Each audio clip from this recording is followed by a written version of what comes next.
La bourse, c'est une place de marché où on échange contre de l'argent de produits financiers comme une action qui est une part d'entreprise ou un ETF qui est un regroupement d'actions. Si tu souhaites démarrer en bourse et tu ne sais pas par où commencer, tu dois commencer par choisir l'enveloppe par laquelle tu souhaites investir, soit un peu un plan de part d'action. C'est plus pour les personnes qui sont en France ou en Europe. C'est limité en termes d'actions. Tu ne peux pas acheter des actions d'autres pays comme les États-Unis. Tu peux qu'acheter des actions européennes ou françaises.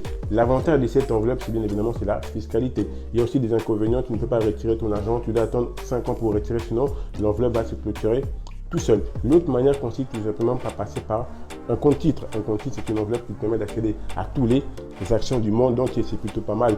Malheureusement, l'inconvénient, c'est au niveau de la fiscalité. Tu es beaucoup plus imposé sur un compte titre que sur un PEA. Si jamais tu souhaites démarrer en bourse, tu ne sais pas par où commencer, je te conseille le courtier DEGIRO. Tu auras son lien dans les commentaires. N'oublie pas de passer à l'action car si tu ne fais rien, il ne se passera rien. Tu as peut-être déjà entendu parler du CAC 40, de SP500, du DAX.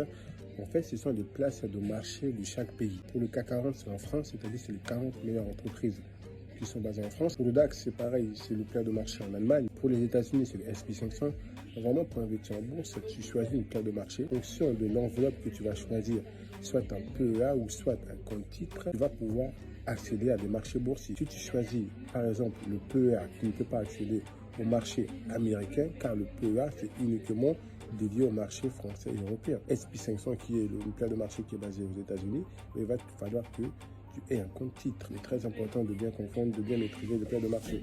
En fonction de l'enveloppe que tu choisis, tu vas pouvoir accéder à certains places de marché ou pas. La plupart des gens qui veulent investir en bourse ont du mal à investir parce qu'on leur fait croire que la bourse est quelque chose de très compliqué. La bourse, c'est pour les riches. La plupart des gens confondent la bourse avec du trading. D'autres confondent la bourse avec de la crypto-monnaie alors que c'est quelque chose de différent.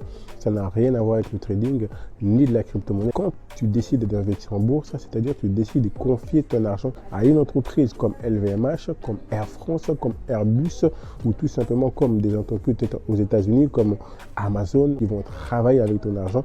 Et dès que ces entreprises vont gagner de la valeur, ton argent aussi prendra de la valeur. Il y a même certaines entreprises qui peuvent te verser des dividendes qui est une part de bénéfices que les entreprises versent à leurs actionnaires, non seulement quelque chose de réel, mais il est très important de bien se former en amont, de comprendre c'est quoi la bourse, car bien évidemment, il y a un risque de perdre de son capital si tu ne sais pas dans quoi tu investis et si tu ne comprends pas le marché boursier. Si jamais tu ne sais pas quel courtier choisir, je te conseille le courtier DEGIRO. Tu auras le lien de ce courtier dans les commentaires. C'est un courtier, ça fait plusieurs années, qui a fait ses preuves. Moi-même, j'ai investi via DEGIRO. Metanoia, motivation.